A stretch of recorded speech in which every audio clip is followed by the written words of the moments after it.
Willkommen, liebe Lichtschwertfreunde. Ich freue mich sehr, dass ihr eingeschaltet habt, denn heute ist ein sehr spezielles Video. Das ist ein Griff, den man öfter schon gesehen hat, aber allen voran das Master Chassis. Das habt ihr sicher noch nicht so oft gesehen und ich habe es jetzt zum ersten Mal in meinen Händen und durfte es installieren. Wir haben hier das Luke Chapter 16 von KL Sabers mit Goth 3D Metal Master Chassis. Ihr seht schon, das Chassis strahlt über beide Backen. Ich habe Ewigkeiten gebraucht, um ein vernünftiges Foto davon zu machen, damit ich hier ein Thumbnail für dieses Video erstellen kann. Ja, also das ist pures Licht, was uns hier wieder entgegenstrahlt. Auf den Griff erstmal eingehen. Was kommt mit dem Griff? Es kommt natürlich die Box. Es kommt dazu noch ein Emitter fürs Regal, ohne Öffnung für die Klinge. Und noch eine Abdeckkappe für den Knauf, ohne Venting Holes. Dazu kriegt ihr noch einen zweiten Kristall bzw. eine zweite Kristallfassung. Einer ist schon verbaut, seht ihr, der leuchtet da in weiß. Wir können hier noch einen zweiten reinsetzen, später dazu mehr. Das ist das absolute Highlight. Die Kristalle vorweggenommen, damit ich dieses ganze Zeug hier beiseite legen kann. Die Kristalle waren natürlich ursprünglich aus Plastik. Schön, um die LEDs da drin zu verstauen. Ja, aber sie sehen einfach nicht schön aus, deswegen habe ich hier natürlich wieder richtige Bergkristalle eingebaut.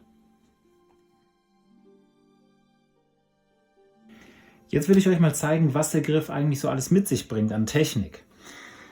Die steckt natürlich allen voran hier im Master Chassis. Wir haben hier einen NPXL-Konnektor, das heißt, wir haben hier eine Neopixel-Klinge, die bedient wird. Ein zweiter NPXL-Konnektor ist natürlich hier oben im Emitter. Dann haben wir einen OLED-Screen, der jetzt gerade nicht leuchtet. Sekunde, das kann ich euch nochmal zeigen. Da haben wir es. Wir haben ein Profi 3.9. Darüber ist hier ein AUX-Button verbaut. Dann haben wir diese Leiste an Kontakten, die den Kontakt mit der Buttonbox hier oben schließt, dass wir den Griff darüber kontrollieren können. Was haben wir noch? Akzent-LEDs, wohin das Auge reicht, die zeige ich euch gleich nochmal. Ein 28er Speaker hier, den Kill-Switch, ein 18650er Akku, den man hier auch ganz gut rausnehmen kann. So, das schließen wir wieder. Was haben wir noch? Ein Kristall natürlich. Wir können hier dieses obere Teil, diese Greifer, die nehmen wir mal raus. Ich habe jetzt auch mal das Licht ausgemacht, sonst seht ihr nichts. Das überstrahlt ja alles. Und dann können wir dieses obere Teil hier, die Kristallkammer, praktisch abnehmen und haben Zugriff jetzt auf den Kristall. So, hier sehen wir die Kontakte und hier sehen wir die Pins, die dann den Kontakt schließen. Dazu, wenn wir auf den Griff selber gucken, haben wir eine 1 Zoll Klingenaufnahme, die ist hier extra erweitert, damit wir hier genügend Halt haben. Denn Thinx, ihr wisst es, die haben nicht immer die größten Emitter und dann wackelt die Klinge dann doch recht stark darin. So, die Buttons sind nicht hier, sind nicht dort, sind nicht hier oben. Es sind die Pfeile, die wir drücken müssen. Die können natürlich am Ende auch leuchten, aber das ist der AUX-Button und das ist der Power-Button. Das ist echt das einzige Manko, was der Griff, also wenn ich jetzt nur über einen Griff spreche, das finde ich ein bisschen schade. Das hätten sie sicher auch hier hingekriegt, dass wir es über die Buttons machen können. Da, wenn wir das mit dem MAM von Seven Chambers vergleichen, da wird es über die Buttons geregelt. Das ist dann doch ein bisschen cooler als über die Pfeile. Aber hey, mein Gott, das ist am Ende ein Griff fürs Regal und sicher nicht, um damit rumzulaufen. Dann haben wir hier die Venting Holes. Das ist eher ein Ring, als dass es jetzt hier dieser Salzstreuer ist. Ja, und öffnen lässt sich der Griff dann einmal hier. So, da kann ich das Chassis dann reinsetzen, zudrehen, fertig.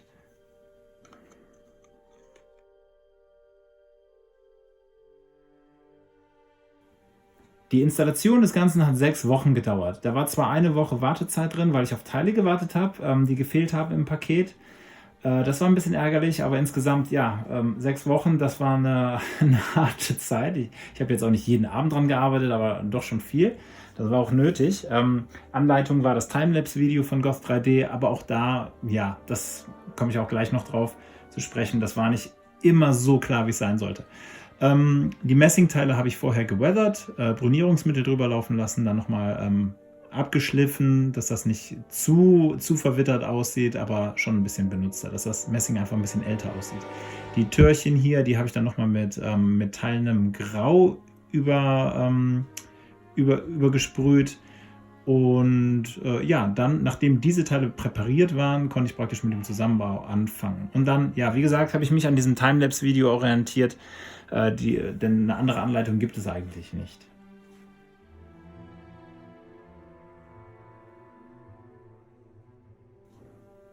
Jetzt kommen wir an den Punkt, an dem das Video eher zu so einem kleinen Rant wird, was ich eigentlich nicht will, aber es gab verdammt viele Probleme.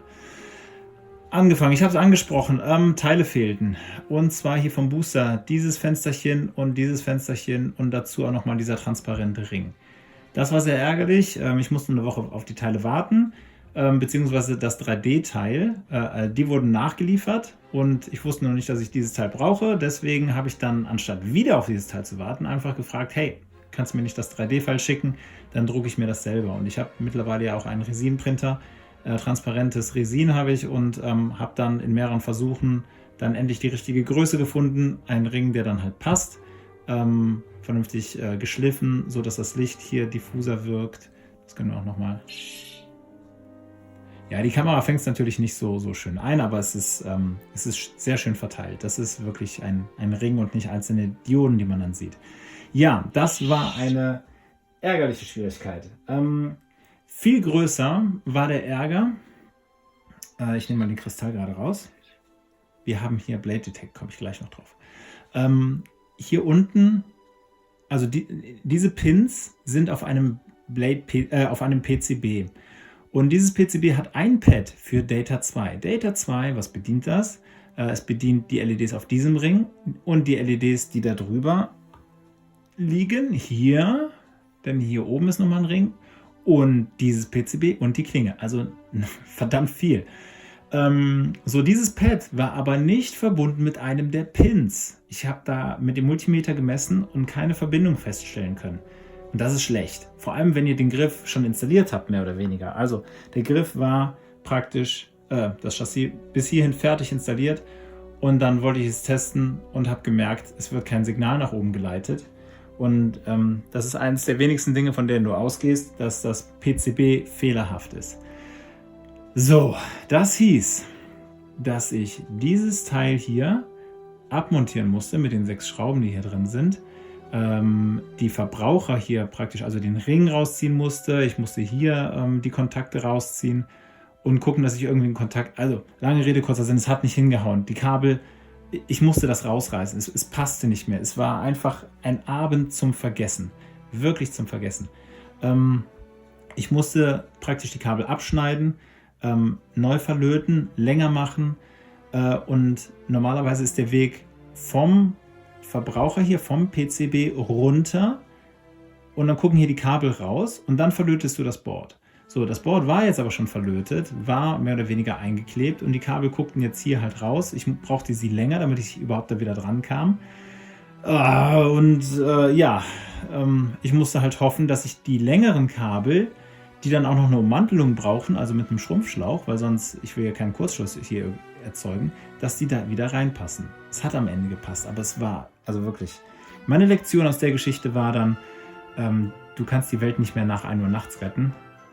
Nach 12 Uhr kannst du es nochmal versuchen, aber nicht mehr nach 1 Uhr nachts. Am nächsten Tag sah die Welt auch schon wieder anders aus und ich habe es dann wieder hingekriegt, aber das war wirklich nur, weil dieses PCB diesen Leitungsfehler hat und da vom Pad bis zum Pin kein Kontakt war. Das war wirklich, davon geht man einfach nicht aus. Das war richtig ätzend.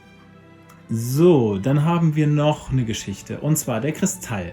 Wenn ich den einsetze, die Fassung, die ist symmetrisch, 180 Grad sind diese Pins versetzt. Wir haben jedoch weil wenn ich Volt also Plus und Ground oben und unten habe, dann darf ich die partout nicht vertauschen, weil sonst geht mir die LED flöten. Deswegen musste der Pluspol in die Mitte und jetzt habe ich entweder hier Data oder hier unten. So, wenn ich den jetzt einsetze, kann es sein, dass ich die richtige Richtung habe und der Kristall wird angesteuert. Ich drehe den jetzt. Ich habe die richtige. Wenn ich ihn um 180 Grad versetzt reinstecke, passiert am Kristall nichts. So, das ist ein bisschen schade. Das hätte man einfacher lösen können, indem man einfach einen anderen Winkel genommen hätte, der halt nicht perfekt symmetrisch ist. So, aber ansonsten ist dieses Blade Detect System, das mit Profi OS 8.1 über Data Pin 1 läuft, wunderbar. In dem Kristall ist ein Widerstand verbaut. Dieser Widerstand wird vom Profi vermessen. Hier haben wir 33k Ohm und bei dem anderen, glaube ich, 4,7 also 4700 Ohm. Dadurch weiß das Board, welcher Kristall eingebaut ist, und ich definiere praktisch 3 Phasen. Kristall 1 ist Dark Side, Kristall 2 ist Light Side, und wenn überhaupt kein Widerstand zu messen ist, dann habe ich No Blade. Das ist praktisch der Modus. Und ich kann jeder dieser Phasen verschiedene Fonts zuweisen. Praktisch, wenn das jetzt der Light Side Kristall wäre, würde ich hier Obi-Wan, Luke und so weiter hinzufügen und bewege mich dann halt innerhalb dieser Presets, innerhalb dieser Fonts. Habe ich den anderen Kristall reingesetzt, der nur für die dunkle Seite zuständig ist, Vader, Imperator, Maul und so weiter. Und bei keiner Klinge kann ich dann irgendwas, also die No-Blade-Phase, kann ich dann irgendwas Spezielles nochmal reinsetzen. Also das finde ich richtig cool, ist eine schöne Spielerei, die man hier am Griff hat.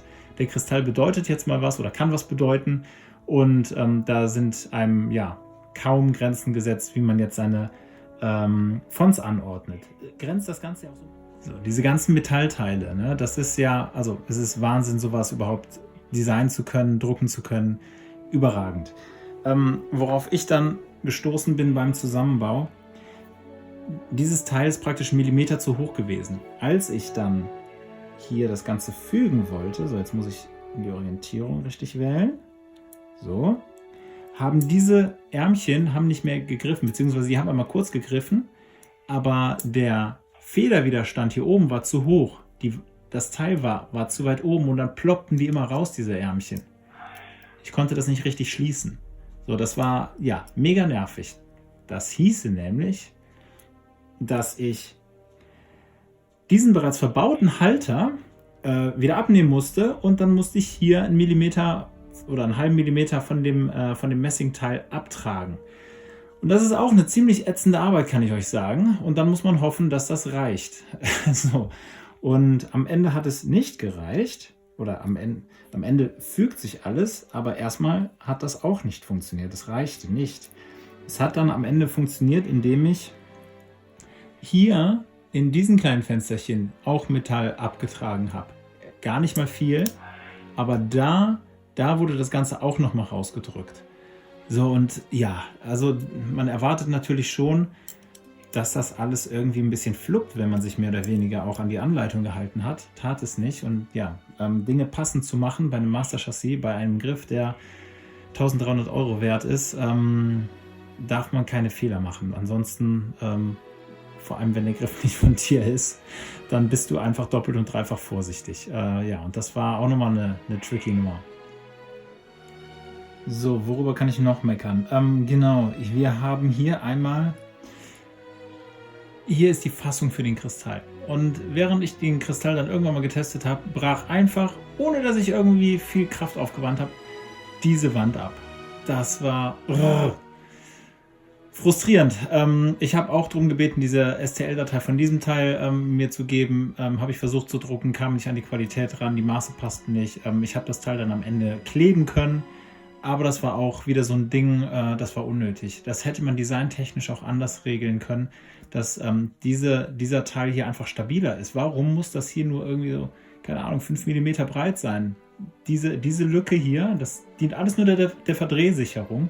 Die hätte auch einfach größer werden können. Es muss kein 180-Grad-Winkel sein, sondern 170. Und schon ist es verdrehsicher und richtig orientiert. Also das ist schlecht. Das ist einfach nicht stabil genug gewesen.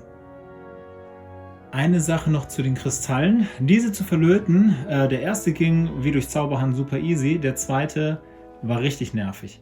Wir haben hier diese Leiste an Kontakten. So, und die muss natürlich verlötet werden mit der LED oder mit dem PCB, was unter dem Kristall sitzt. Auch so weit, so gut, gar kein Problem. Aber beim Reinsetzen brauche ich natürlich Platz, dass meine Leiste hier reingedrückt wird, und wir haben dann natürlich diese Lötstellen, und die drücken natürlich oder können auf das Gehäuse, auf die Fassung des Kristalls natürlich drücken, wenn die nicht ich würde noch nicht mal sagen, dass die nicht sauber sind, aber die sind einfach groß, die sind da. Und die drückten dann auf Teile der Fassung und haben einen Kurzschluss erzeugt. Und da kriegt man aber erstmal Muffensausen, wenn es dann auf einmal kokelt irgendwie, ne? Und sofort wieder rausgedreht. Am Ende leidet immer nur ein MOSFET. Und zum Glück war die Spannung recht gering, und weil wir hier auch wenige Verbraucher haben und der Akku nicht voll geladen war. Deswegen passierte da im Grunde nichts. Trotzdem geht einem da erstmal die Düse. Und dann habe ich halt gemerkt, okay, Plus in der Mitte, kein Kontakt, aber Minus, Plus hatte Kontakt, Minus hatte Kontakt, und dann habe ich auf einmal einen Kurzschluss, sobald ich das da reingedreht habe. Und das war, es war mega ätzend. Ich musste dann praktisch hier bei dem anderen Kristall, bei dem hat es funktioniert, hier praktisch das Ganze nochmal ein bisschen weiter auffräsen, sodass die Lötstellen nicht auf die Fassung getroffen sind, um diesen Kontakt zu verhindern. Kann ich euch auch sagen, das waren 2 Stunden nur, um diesen einen Kristall zu installieren. 2 Stunden für einen verdammten Kristall. Darf nicht sein. Das kann man auch designtechnisch einfach sauberer lösen. Eine andere Geschichte, wenn wir auf das Profiboard gucken. So, wir machen sicherheitshalber mal wieder aus. Im Timelapse-Video wird das eingeklebt. So, jetzt frage ich euch aber mal, habt ihr einen USB-Konnektor, der dazwischen passt? Also ich habe schon einen, der richtig 90 Grad abgewinkelt ist und wirklich nur das Nötigste hat, aber der passt da nicht rein. Also, wenn ihr das Ding baut, klebt es nicht ein. Ich habe ihn eingeklebt, habe ihn dann wieder rausbrechen müssen, und jetzt habe ich so einen Sitz, der sehr, sehr spack ist. Also ich kann das wieder reindrücken und das ist dann praktisch so ein Press-Fit. Das funktioniert jetzt. Aber ja, man kommt sonst nicht ran. Oder ihr zeigt mir gern mal, also ich lerne gern dazu, ne? Wenn ich hier falsch liege, schreibt das bitte in die Kommentare rein, nicht, dass hier irgendwas von mir gesagt wird, was unkorrigiert bleibt. Aber ich habe keinen gefunden, oder es ist mir einfach keiner bekannt, der so schmal ist, dass der da reinpassen würde, um einen USB-Port hier mit dem Rechner verbinden zu können. Was mich zum nächsten Designfehler bringt, und zwar diese Türchen hier. Die musste ich, man sieht es hier vielleicht, schön bearbeiten. Ich habe die jetzt auch nochmal mit Brunierungsmittel praktisch bearbeitet, damit man es nicht ganz so sieht. Hier war deutlich mehr Material drauf, so dass, wenn ich die Tore zugemacht habe, das ungefähr so stand. Man hat das Ding nicht zugekriegt. Das ist dieses typische Problem, wenn ich ein Cover aufs Board legen will. Ich muss das Board auch verlöten. Und ich habe hier schon sorry für das Gewackel, ich habe meine Lötstellen hier schon abgeschliffen. Ich habe die richtig flach gemacht und trotzdem lagen die auf. So, am Ende musste man hier richtig Material abtragen und dann schließt die ganze Geschichte auch schön. Das gleiche auch beim Akku. Oh, ja. Also es wird auch am Anfang gesagt, seht zu, dass die Teile passen. Die passen, wenn der Griff uninstalliert ist und ich ein leeres Chassis habe. Ne, dann passen die alle wunderbar. Aber setzt da mal ein verlötetes Board rein, dann sieht die Welt einfach ganz anders aus. Und das hätte man vorher im Design noch sehen müssen, dass, man sieht es hier, ich habe glaube ich hier noch einen unbearbeitet. Hier genau. So sieht der Original aus. Und wenn ich den kippe, so, dann seht ihr, dass diese Seite hier, die drückt, also die sind alle gleich, die drückt dann voll auf die Kontakte meines Profiboards. Und sobald ich da halt eine Erhebung habe, wie eine Lötstelle, dann steht der halt offen. Das kann einfach nicht funktionieren. Und das war einfach ärgerlich. Da muss er einfach mit dem Dremel ran. Und wenn ich nachts arbeite, mache ich das natürlich auch nur ungern. Um das Material. Das ist halt laut und dreckig. Und es hätte da einfach nicht so viel Material gebraucht an der Stelle. Ein weiteres kleines Manko war die Config. Also erstmal fand ich es toll, dass die Config überhaupt dabei war. Also dass es eine gab, mit der man dann direkt testen konnte. Als ich dann mit der Config getestet habe, fiel mir dann auf, dass zum Beispiel der Ring hier unter dem NPXL-Konnektor, dass der geteilt war. Da waren irgendwie 4 oder 5 LEDs, die in einer anderen Farbe leuchteten. Was mache ich? Ich hatte es, glaube ich, zu Anfang gezeigt. Jetzt habe ich hier, glaube ich, den falschen drin. Hier ist jetzt alles grün, aber ich habe jedes Segment in einer anderen Farbe leuchten lassen. Und das zeigt mir dann, ob meine Config stimmt oder nicht. So, wir nehmen den mal kurz hier raus, wechseln den Kristall, auch um das mal zu zeigen. Zack. Jetzt haben wir die No-Blade-Phase. Das war eben der Light-Side-Kristall, würde ich einfach mal so sagen. Und das ist der Dark-Side. So, den richte ich rein. So, also NPXL-Konnektor grün, Ringe sind Magenta, Kristall weiß, Plasma Gate orange, Booster wieder Magenta, Stripe grün, Seitenstripe rot. Wunderbar, die Config passt. Also meine passt jetzt. Es sind insgesamt 10 Blade Arrays. Das sind, machen wir nochmal an, NPXL-Konnektor bzw. Klinge. Dann diesen Ring hier, so, hier ist die Kamera. Kristall sind wir bei 3. Dann haben wir hier 4, 5, 6, 7. Dann haben wir die Buttons 8 und 9 und der Motor ist der 10. Also wir haben hier 10 Blade Arrays. In der Original-Config sind es 13. Ja, das ist, ja, 13 sind 3 zu viel. Und dann sieht es halt irgendwie aus wie Karneval. Und dann muss man im Nachhinein halt zählen, wie viele LEDs auf den verbauten PCBs sind. Das war ein bisschen Try and Error. Also das hat ein bisschen gebraucht, um zu checken, ey, ich habe doch gar nicht so viele Verbraucher, das macht überhaupt keinen Sinn, was da steht. Also das sind wieder so Kleinigkeiten, die man, wenn man selber drüber nachdenkt oder nachgedacht hätte, weil man es selber designt hat, direkt checkt. Aber wenn man sich auf etwas verlässt, was jemand anders für dich eigentlich ist, ein Do-it-yourself-Kit, ne? Und die Materialien, die dir bereitgestellt werden, genauso wie die Config, von denen gehst du aus, wie auch das PCB, ohne die nötige Leitung zwischen Pad und Pin, dass das funktioniert. Aber ja, leider war es da halt nicht immer so der Fall, dass man sich darauf verlassen konnte und das hat einfach aufgehalten. Ne? Das ist alles kein Beinbruch gewesen. Ne? Am Ende hat es ja funktioniert. Aber es hat wahnsinnig aufgehalten und frustriert. Das ist wie so ein Lego-Bausatz, wo es einfach nur ätzend ist, weil es immer das Gleiche ist oder die Anleitung schlecht ist oder irgendwie sowas. Das nimmt einem einfach die Spaß an der Installation.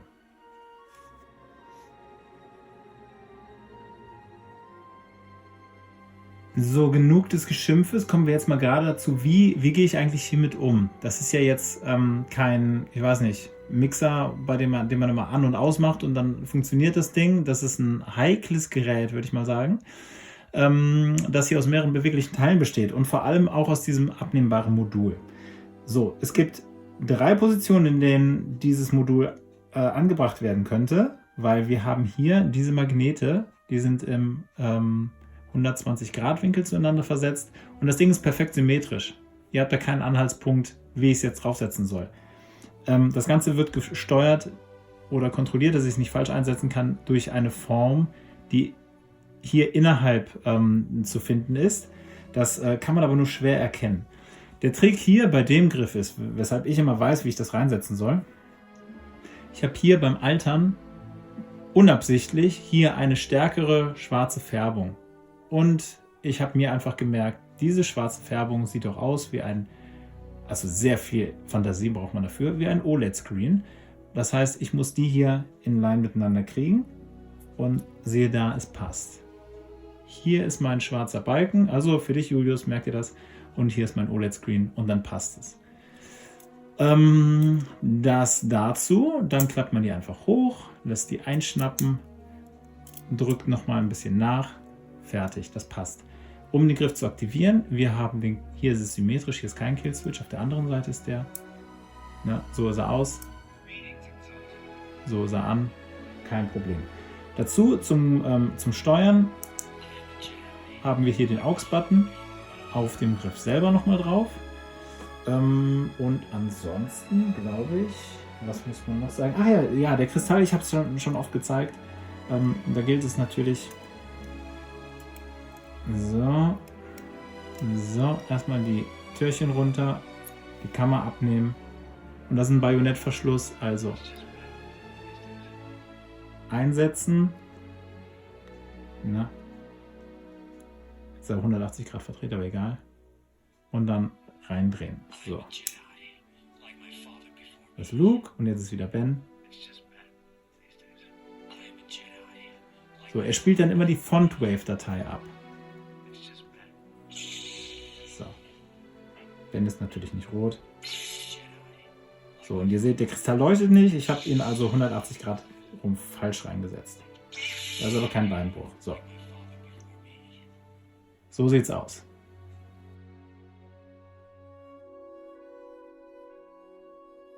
Und nach all dem Gemecker möchte ich natürlich jetzt auch was Positives sagen, denn am Ende ist das, was zählt, das Ergebnis. Und das ist wunderschön. Das ist nicht nur wunderschön, es ist stabil. Und das wundert mich am meisten.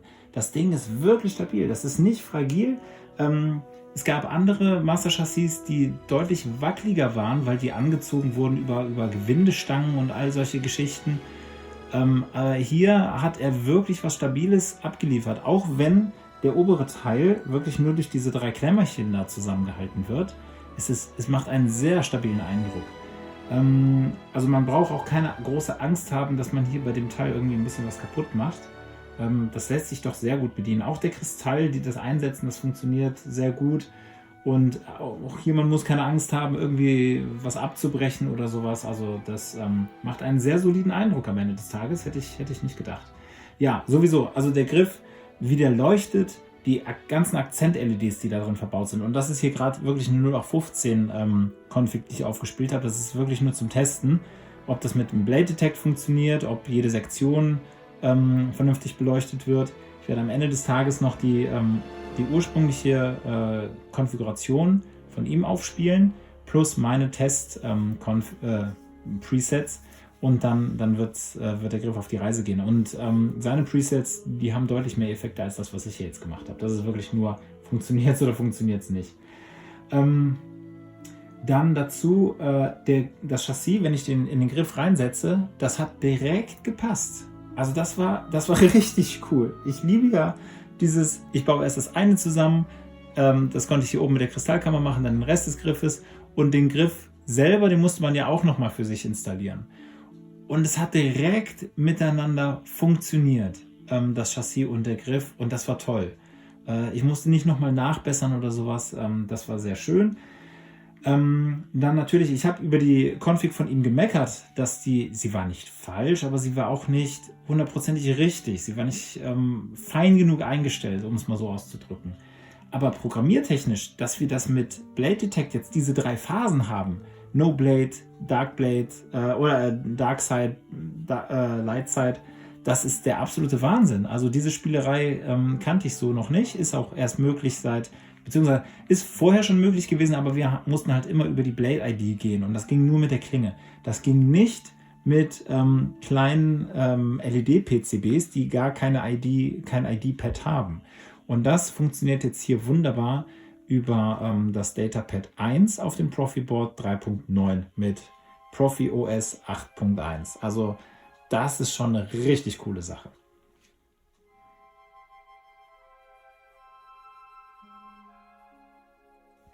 Mein persönliches Fazit zu dem Griff und zu dieser ganzen Installation, zu diesem Ereignis ist ein bisschen zwiegespalten. Also das hat mich schon an den Rand der Verzweiflung gebracht, weil man so viele Hürden aus dem Weg räumen musste. Und wie gesagt, es war kein freudiger Install. Gewisse Passagen waren schön, die dann direkt funktioniert haben. Das war eine schöne Abwechslung, aber die meiste Zeit war es echt einfach nur ein Krampf. Jedes Master Chassis, das ich noch nicht hatte, ist immer eine Pioniersarbeit. Das weiß ich auch. Also ich wusste das auch damals, als ich den Griff dann oder den Auftrag angenommen habe. Ich habe gesehen, was das Chassis am Ende können soll. Es gab damals noch nicht das Timelapse-Video. Man wusste noch nicht so richtig, worauf das hinausläuft, was da auf einen zukommt. Ist alles am Ende machbar gewesen. Trotzdem so ein paar Kniffe, wenn du die nicht kennst, weil du den Griff noch nicht installiert hast, da läufst du gegen. Und der beste Beweis dafür war, dass parallel zu meiner Installation der liebe Tim, auch aus dem Discord, den gleichen Griff installiert hat. Und er lief genau in die gleichen Fehler, die mir auch entgegenkamen, oder die gleichen Schwächen, die der Griff mit sich brachte. Und ob du das Video siehst oder nicht, die Anleitung liest oder nicht, es ist egal, du läufst da rein, weil die Anleitung ist einfach leider nicht so gut, um dir das zu zeigen. Und insgesamt habe ich noch nie für einen Griff 6 Wochen gebraucht, um den zu installieren. Auch für kein Master-Chassis. Ich habe hier wieder einen Marm liegen. Wenn ich jetzt daran denke ich, Kinderspiel. Also sowas mit verbundenen Augen würde ich den machen. Ich würde auch diesen Griff jetzt, nach dieser Erfahrung, würde ich dir den in der halben Zeit installieren. Es ist immer noch verdammt viel Zeit, aber eben durch die Erfahrung, die man jetzt gemacht hat und weiß, wo die Schwächen liegen und weiß, wie man vorher Dinge reparieren sollte oder korrigieren sollte, damit es direkt passt, würde man sich sehr viel Zeit ersparen. Aber das kannst du nur, wenn du das Ding einmal installiert hast. Und das ist ein bisschen, ein bisschen schade. Denn die Wahrscheinlichkeit ist nicht hoch, dass irgendwer anders kommt und mich bittet, das zu installieren, zumal ich mir echt überlegen würde, ob ich das wirklich nochmal machen möchte.